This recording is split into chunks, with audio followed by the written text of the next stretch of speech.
Number 8۔ اللہ تعالیٰ نے قرآن میں ارشاد فرمایا، اذ قالوا لیوسف واخوہ، جب انہوں نے کہا، کنہوں نے؟ یوسف علیہ السلام کے بھائیوں نے، لیوسف واخوہ، کہ یوسف علیہ السلام واخوہ، اور اس کا بھائی، احب، زیادہ محبوب ہیں، الی ابینا، ہمارے باپ کی طرف، منا، ہم سے، ونحن عصبہ، اور ہم مضبوط جماعت ہیں، ان ابانا، بے شک ہمارا باپ، لفی ضلال مبین، کھلی گمراہی میں، یا راستے سے دور ہے۔ اس آیت کا کیا مطلب ہے؟ یوسف علیہ السلام کے جو باقی بھائی تھے وہ سارے ایک جگہ پہ جمع ہوتے ہیں، اور لیوسف کا جو لام ہے یہ لام تاکید ہے، یا اسے لام قسم بھی کہتے ہیں، یعنی جواب قسم کے لیے یہ لام آیا کہ واللہ لیوسف، اللہ کی قسم، یوسف علیہ السلام اور اس کا بھائی یہ زیادہ محبوب ہیں ہمارے باپ کی طرف، منا، ہم سے۔ یعنی اس آیت میں یہ بتلایا گیا ہے کہ بھائی آپس میں یہ بات کرتے ہیں، ادھر ادھر نہیں دیکھنا، اب اس کا دیکھتے رہو گے تو میری طرف کیا توجہ کرو۔ وَأَخُوهُ أَحَبُّ إِلَىٰ أَبِينَا مِنَّا وَنَحْنُ عُصْبَةٌ إِنَّ أَبَانَا لَفِي ضَلَالٍ مُبِينٍ، کہ بھائیوں نے کہا کہ یوسف علیہ السلام اور ان کے اور بھائی ہیں، اس بھائی کا نام بتاتے ہیں بنیامین، کہ یوسف علیہ السلام کا بھائی، لیکن یہ نام قرآن کے اندر بیان نہیں کیا گیا اور نہ ہی صحیح حدیث سے، بلکہ اسرائیلی روایت میں بتایا جاتا ہے کہ کیا نام تھا، بنیامین۔ اور اس طرح یہ جو بھائی ہیں، باقی بھائی، ان کا نام بھی اسرائیلی روایت میں آتے ہیں، کسی صحیح حدیث سے ان کا نام ثابت نہیں ہے، اور نہ ہی قرآن نے ان بھائیوں کا نام ذکر کیا، صرف ایک ہی نام ذکر کیا، کس کا؟ یوسف علیہ السلام کا۔ اب اسرائیلی روایت کے بارے میں آپ سن لیں، اسرائیلی روایت کے بارے میں قرآن و سنت کا موقف یہ ہے، یا وہ قرآن و سنت کے موافق ہوگی یا ان کے مخالف ہوں گی۔ موافق ہوں قرآن کی سنت کے تو کوئی مسئلہ نہیں ان روایت میں، اگر مخالف ہے تو ان کو چھوڑ دیا جائے گا، اگر نہ مخالف ہیں نہ موافق ہیں تو پھر نہ ان کی ہم تصدیق کرتے ہیں نہ تکذیب کرتے ہیں، وہ اپنی جگہ پر رہیں گے۔ یہ اسرائیلی روایات کہیں بھی آتی ہیں تو ان کے بارے میں یہی حکم ہوگا کہ یا تو قرآن اور سنت کے موافق ہیں تو ہم لے لیں گے، مخالف ہے تو ہم چھوڑ دیں گے، اور اگر درمیان میں ہیں، نہ مخالف ہے نہ موافق ہیں، تو پھر ہم نہ ان کو اچھا کہتے ہیں نہ برا کہتے ہیں، نہ ان کی تصدیق کرتے ہیں نہ ان کو جھٹلاتے ہیں، نہ ان کو سچا کہتے ہیں اور نہ ان کو جھوٹا کہیں گے۔ یہ اسرائیلی روایات کے بارے میں قرآن و سنت کا یہی موقف ہے۔ اس کے بعد احب الی ابینا منا ونحن عصبہ، ان بھائیوں کی مجلس میں اب یہ بات ہوئی، یہ بھائی کہتے ہیں کہ یوسف علیہ السلام اور اس کا جو بھائی ہے یہ ہمارا جو والد ہے ان سے زیادہ محبت کرتا ہے ہم سے اتنی محبت نہیں ہے جتنی ان بچوں سے ہے، کہ یوسف علیہ السلام اور اس کے چھوٹے بھائی سے۔ وَنَحْنُ عُصْبَةٌ، ہم جماعت ہیں، ہم طاقتور ہیں، ہم نوجوان ہیں، ہم بڑے، ہم سے محبت کرنی چاہیے، ان سے محبت زیادہ ہے۔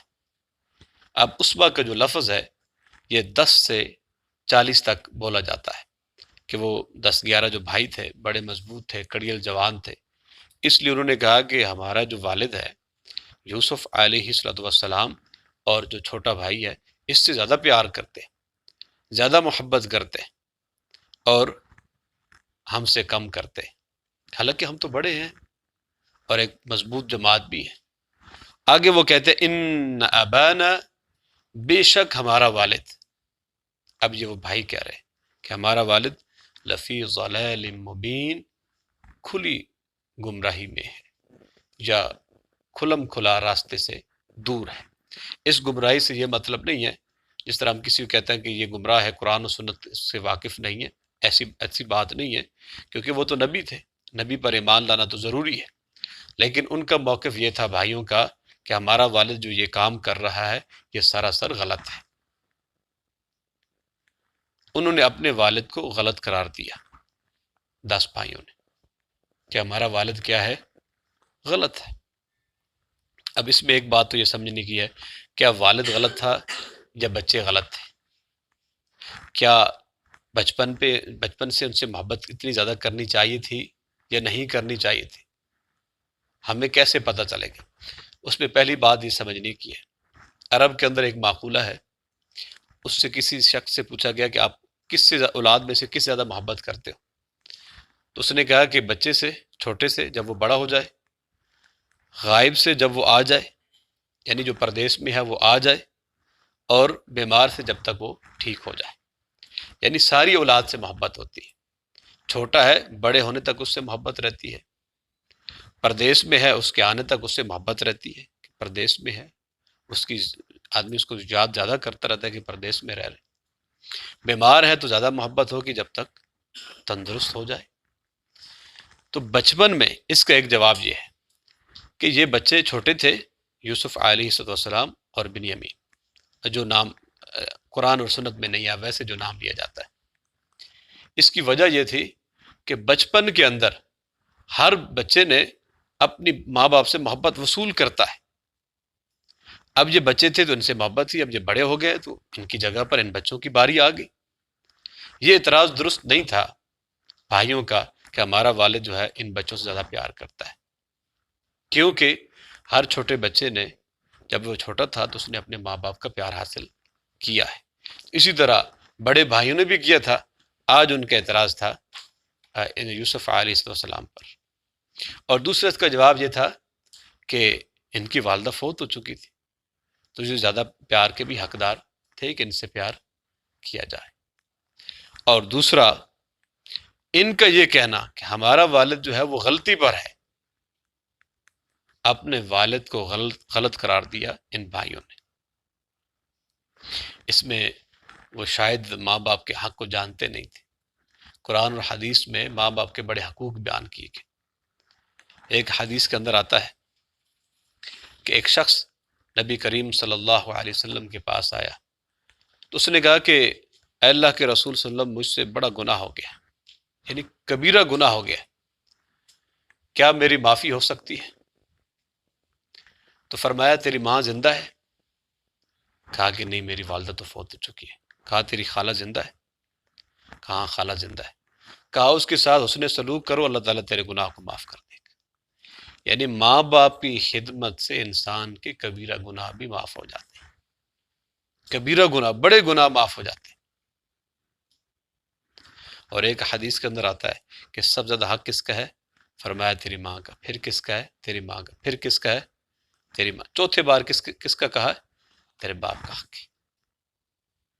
اور آپ نے یہ حدیث سنی ہے کہ ماں باپ کے قدموں کے نیچے، آپ نے تو صرف یہ حدیث سنی ہوگی کہ ماں کے قدموں کے نیچے جنت ہے، ایک روایت کے اندر آتا ہے کہ ماں باپ دونوں کے قدموں کے نیچے جنت ہے۔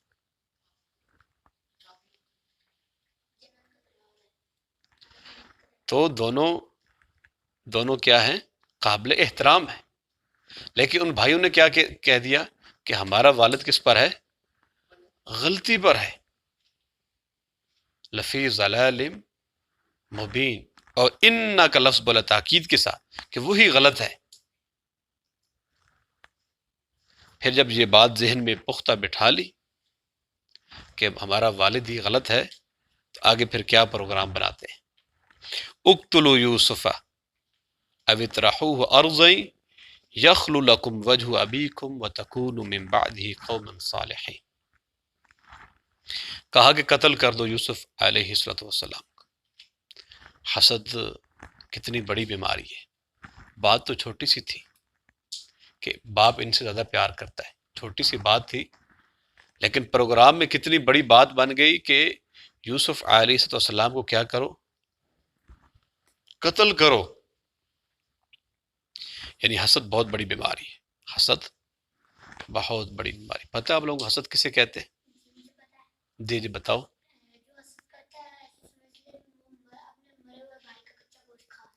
وہ غیبت ہے، حسد کسے کہتے ہیں؟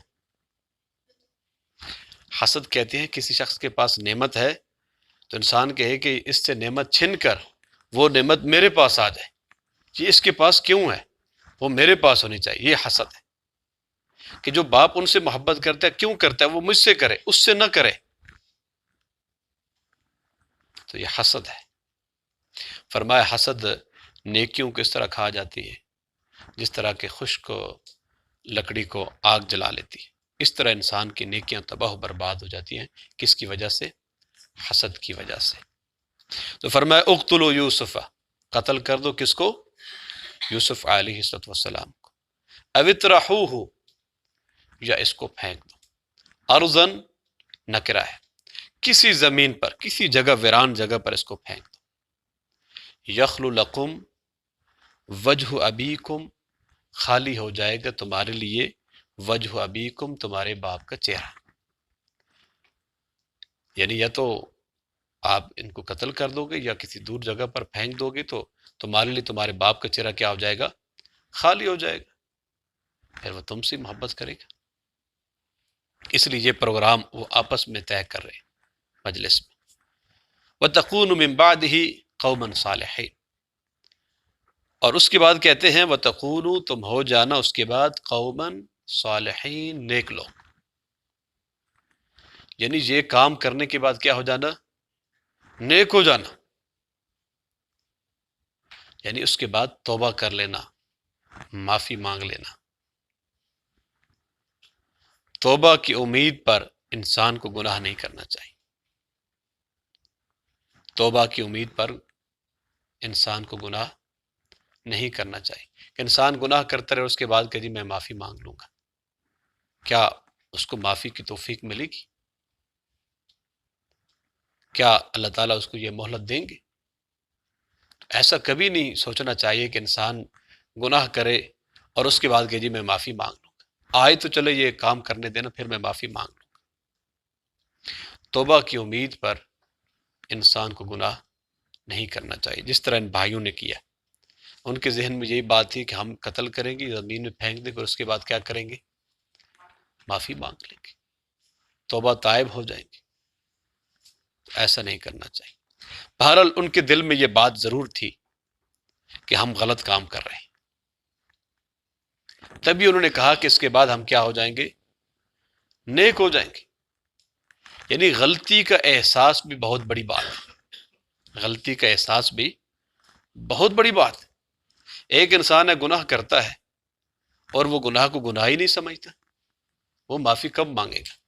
ان کے دل میں یہ بات ضرور تھی کہ ہم غلطی کر رہے ہیں اور اس کے بعد ہم کیا ہو جائیں گے؟ نیک ہو جائیں گے. وَتَكُونُ مِن بَعْدِ قَوْمًا صَالِحِينَ. اب بھائیوں نے یہ آپس میں مشورہ کر لیا، بات طے ہوگی کہ یہ کام کریں گے. اب قال قائل، ان بھائیوں میں سے ایک بھائی نے کہا. قال قائل، ان بھائیوں میں سے ایک بھائی نے کہا لا تقتلوا یوسف، یوسف کو قتل نہ کرو. بھائیوں میں سے ایک بھائی نے کیا کہا؟ یوسف کو قتل نہ کرو. وَأَلْقُوهُ فِي غَيَابَةِ الْجُبِّ، اور اس کو ڈال دو ایک گہرے کنویں میں. غیابہ کا جو لفظ بولا جاتا ہے، یعنی کوئی بھی چیز انسان کی آنکھوں سے پردے میں ہے تو وہ غیابہ کا لفظ بولا جاتا ہے. جب کہتے ہیں ایسا کنواں جس کو اینٹیں نہ لگی ہوں، مضبوط کنواں جس کو اینٹیں دائیں بائیں سے اس کی منڈیر سی بنا دیتے ہیں، وہ نہ ہو. خالی کنواں. کہا کہ خالی کنویں کے اندر ان کو ڈال دے، جس کی منڈیر نہ ہو یا جس کی اینٹیں نہ لگی ہوں، اس میں ڈال دو. لا تقتلوا یوسف والقوه فی غیابۃ الجب. اب بھائیوں میں سے ایک بھائی قدر بہتر تھا جس نے یہ مشورہ دیا کہ قتل نہ کرو تو کیا کرو؟ کنویں کے اندر ڈال دو.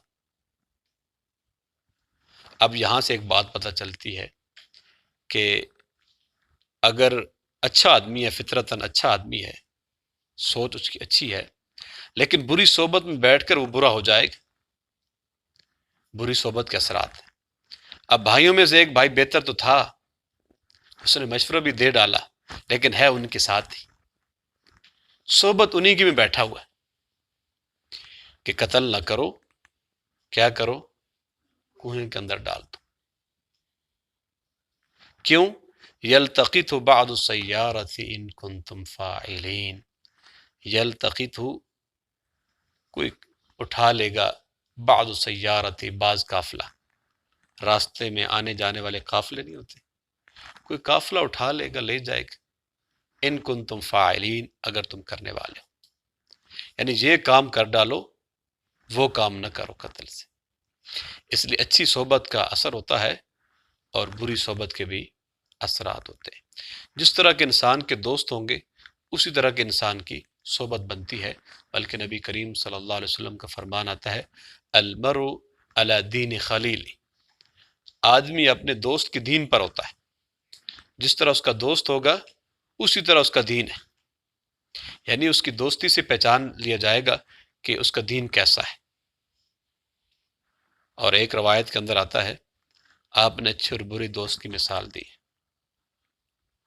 فرمایا اچھے دوست کی مثال ایسی ہے جیسے خوشبو والا ہے، اس نے شاپ بنائی ہو، خوشبو پرفیوم وغیرہ رکھے ہوئے ہیں، اب کوئی اس کے پاس بیٹھے گا تو ظاہری سی بات اس کی دکان سے خوشبو آئے گی، یا وہ خوشبو خرید لے گا یا وہ اس کو گفٹ دے دے گا، یا کم از کم اس کے ساتھ خوشبو آتی رہے گی۔ اور برے دوست کی مثال ایسی ہے جیسے وہ بھٹی ہوتا ہے، آگ جلانے والا، اس کے پاس کوئی بیٹھے گا یا تو کپڑے جل جائیں گے یا انسان کو کم از کم دھواں پہنچتا رہے گا۔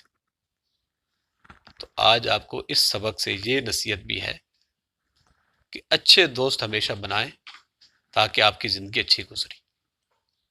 برے دوستوں سے انسان برا ہو جاتا ہے، جس طرح بھائیوں میں سے ایک بھائی اچھا تو تھا لیکن ان کے ساتھ مل کر اس نے بھی اتفاق کر لیا کہ یوسف علیہ السلام کو گھر سے نکال۔ ایک بات اور ثابت ہوتی ہے، اگر اجتماعی طور پر گناہ پر لوگ جمع ہو جائیں تو پھر اس کے برے اثرات نکلتے ہیں، یعنی اچھے لوگ بھی بروں کے ساتھ مل جائیں اور برا کام جو ہے وہ شروع ہو جائے تو پھر اس کے نتائج بہت برے نکلتے ہیں۔ کہ یہ 10 بھائی جو ہیں ایک ہی بات پر متفق ہو گئے کہ ہم نے یوسف علیہ السلام کو کیا کرنا ہے، یہاں سے گھر سے نکالنا ہے۔ اس کی ایک منصوبہ یہ بنا قتل کا، اور دوسرے بھائی نے کیا کہہ دیا، کوئی میں ڈال دو۔ اب پھر کیا کرتے ہیں، یہ تو ان کی آپس میں محفل ہوئی، اب محفل کرنے کے بعد والد صاحب کے پاس جاتے ہیں، قالو یا ابانا، انہوں نے کہا، آج بڑے میٹھے اور اچھے انداز میں وہ اپنے والد کے پاس پہنچے اور بڑے پیار اور محبت سے بات کر رہے ہیں، یا ابانا ما لک، اے ہمارے پیارے ابا جان۔ آج ان کی گفتگو کا انداز ہی بدل گیا۔ جب کوئی بات منوانی ہو نا، یعنی بچوں نے اپنے والد سے، تو ان کا طریقہ کار ہی بدل جاتا ہے۔ تو انہوں نے بڑے اچھے سے کہا، یا ابانا، اے ہمارے ابا جان، ما لک، آپ کو کیا ہے، لا تأمنا، تو ہم پر اعتبار نہیں کرتا، آپ ہم پر اعتبار نہیں کرتے، آپ ہماری بات نہیں مانتے۔ اس کا مطلب یہ ہے کہ یہ اس سے پہلے بھی کئی دفعہ کوشش کر چکے، اس سے پہلے بھی کئی دفعہ کوشش انہوں نے کی ہے اپنے باپ کو منوانے کی، کہ اسی وجہ سے کہتے ہیں نا کہ آپ ہم پر اعتبار نہیں کرتے، یعنی پہلے بھی کئی دفعہ انہوں نے یہ بات کی ہے۔ علی یوسف، یوسف علیہ السلام کے بارے میں آپ ہم پر اعتبار نہیں کرتے۔ وَإِنَّا لَهُ لَنَاصِحُونَ، یہ دروازہ آگے کر دیجیے۔ وَإِنَّا لَهُ لَنَاصِحُونَ، اور بے شک ہم اس کے خیر خواہ ہیں۔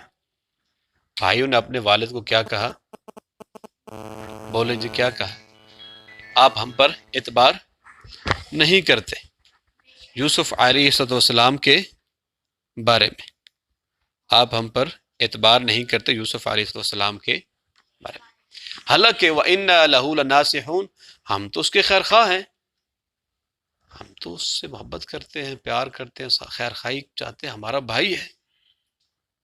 دیکھو بات کرنے کا انداز کیا اور دل میں کیا ہے۔ وَإِنَّا لَهُ لَنَاصِحُونَ، ارسلہ معنا غدا یرتع ویلعب وإنا لہ لحافظون۔ اب اپنے والد سے مطالبہ کرتے ہیں کہ اس کو بھیجے معنا ہمارے ساتھ، غدن کل، یرتع ویلعب آؤٹنگ کے لیے۔ کیا کرے گا ادھر؟ یرتع کھانا پینا، چرنا، ویلعب کھیلے گا۔ کیا کام کرے گا ہمارے ساتھ؟ کھانا پینا، اور ویلعب کھیلے گا۔ یلعب کا لفظ کھیلنے کے لیے آتا ہے جو جائز کھیل ہو، لہو کا لفظ ایسے کے لیے آتا ہے جو جائز کھیل نہ ہو۔ یلعب کوئی بھی کھیل ہے وہاں پہ تو یہ ہمارے ساتھ کھیلے گا اور کھانا پینا کھائے گا، جیسے پارک میں جانا، یہیں کہیں دائیں بائیں گھومنے پھرنے جانا، اس کو بھی آپ کیا کریں؟ ہمارے ساتھ بھیج دیں۔ اور آگے فرمایا کہ وَإِنَّا لَهُ لَحَافِظُونَ، اور بے شک ہم ہی ہیں اس کی حفاظت کرنے والے، ہم اس کی حفاظت کریں گے بھائی کی۔ آپ ہمارے ساتھ بھیجیں، یہ کھیلے گا، کھائے پیے گا، گھومے پھرے گا، گھر میں بیٹھا رہتا ہے، آپ اس کو گھر سے نکلنے نہیں دیتے، آپ اس کو اپنی آنکھوں سے دور ہی نہیں کرتے۔ یعقوب علیہ السلام اپنے اس بیٹے سے بہت پیار کرتے تھے، اور وہ نہیں چاہتے تھے کہ اس کی ماں بھی نہیں ہے تو یہ میری آنکھوں سے دور ہو، اس لیے کبھی بھی اپنے بھائیوں کے ساتھ نہیں بھیجا۔ لیکن آج پھر مطالبہ کرنے آگے اور فرمایا کہ وہ ہم اس کی حفاظت کرنے والے ہیں، تو اس کو آپ ہمارے ساتھ بھیج دیں۔ اب والد صاحب یعقوب علیہ السلام کیا کہتے ہیں؟ قال انی لیحزننی ان تذهبوا به، فرمایا بے شک مجھے بات غمزدہ کرتی ہے، میں پریشان ہو جاتا ہوں۔ لیحزننی ان تذهبوا به، یہ کہ تم اس کو ساتھ لے جاؤ، میں بڑا پریشان ہوتا ہوں۔ وَأَخَافُ، اور میں ڈرتا ہوں، أَن يَأْكُلَهُ الذِّئْبُ، یہ کہ اس کو بھیڑیا کھا لے۔ وَأَنْتُمْ عَنْهُ غَافِلُونَ، اور تم اس سے غافل ہو، یعنی تمہیں خبر ہی نہ ہو اور اس کو بھیڑیا کھا لے۔ اب لیحزننی یہاں غم کا تعلق ہے، غم کا تعلق ماضی کے ساتھ ہوتا ہے، اور خوف کا تعلق مستقبل کے ساتھ ہوتا ہے، فیوچر کے ساتھ۔ اس لیے کہا کہ مجھے غم نہ پہنچے، اس کے جانے کے بعد میں پریشان بھی رہوں، اور مستقبل میں مجھے خوف ہے کہ اس کو بھیڑیا بھی نہ کھا لے۔ تو یہ وہ بات کہتے ہیں یعقوب علیہ السلام اپنے بیٹوں سے کہ اس کو اگر آپ ساتھ لے کے جاتے ہیں تو میں بڑا پریشان رہوں گا، اور مجھے خوف بھی ہے کہیں اس کو بھیڑیا نہ کھا لے۔ آگے سے وہ کیا جواب دیتے ہیں، یہ ہماری آخری آیت۔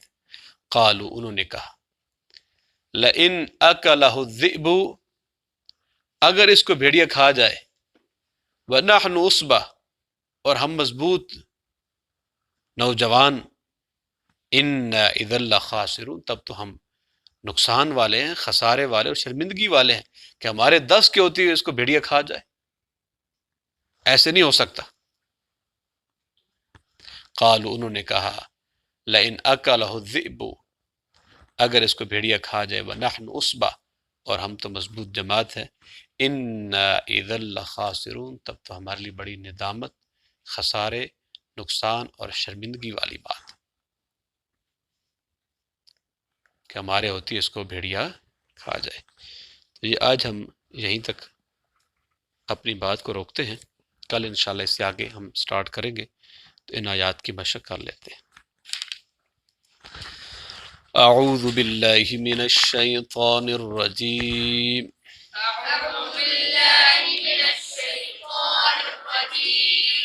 بسم اللہ الرحمن الرحیم۔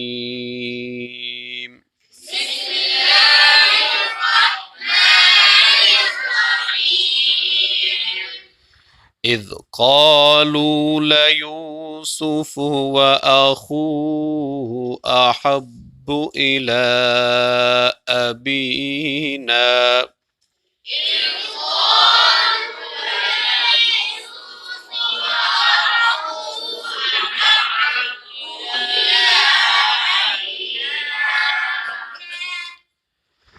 أحب إلى أبينا منا ونحن عصبة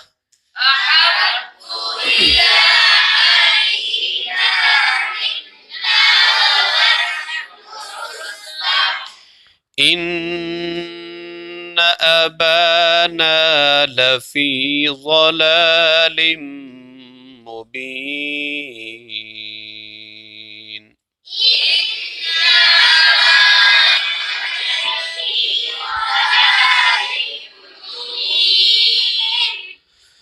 اقتلوا يوسف أو اطرحوه أرضا يخل لكم وجه أبيكم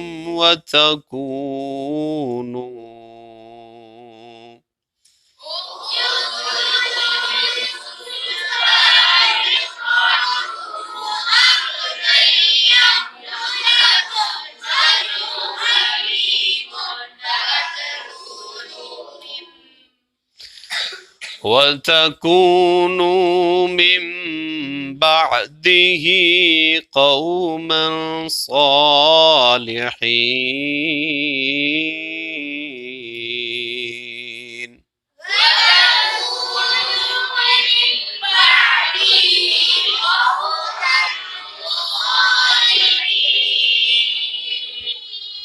قال قائل منهم لا تقتلوا يوسف وألقوه في غيابة الجب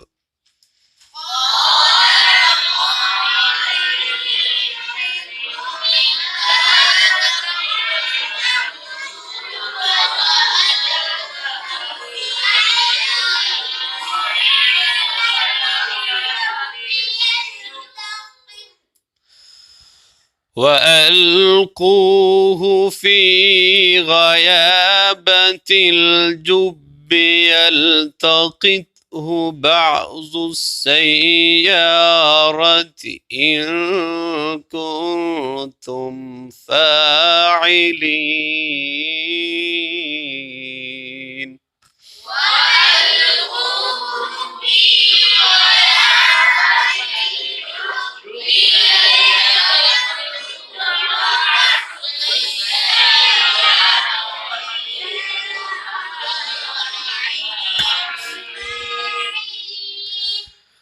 قالوا يا أبانا ما لك لا تأمنا على يوسف وإنا له لناصحون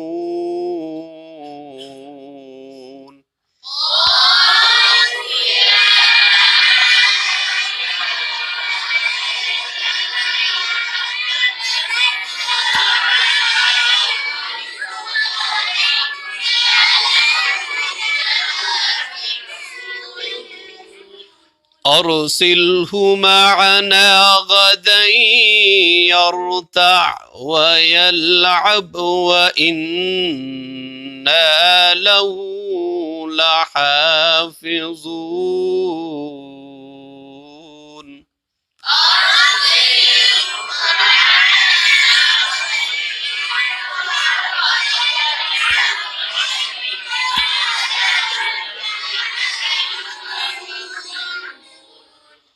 قال إني ليحزنني أن تذهبوا به وأخاف أن يأكله الذئب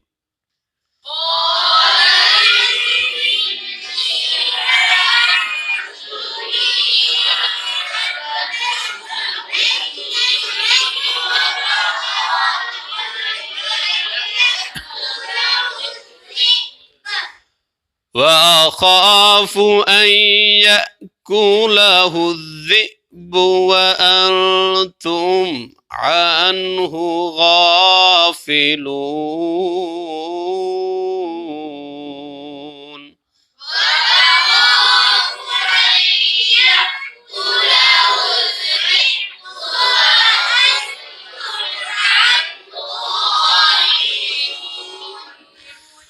قالوا لئن أكله الذئب ونحن عصبة إنا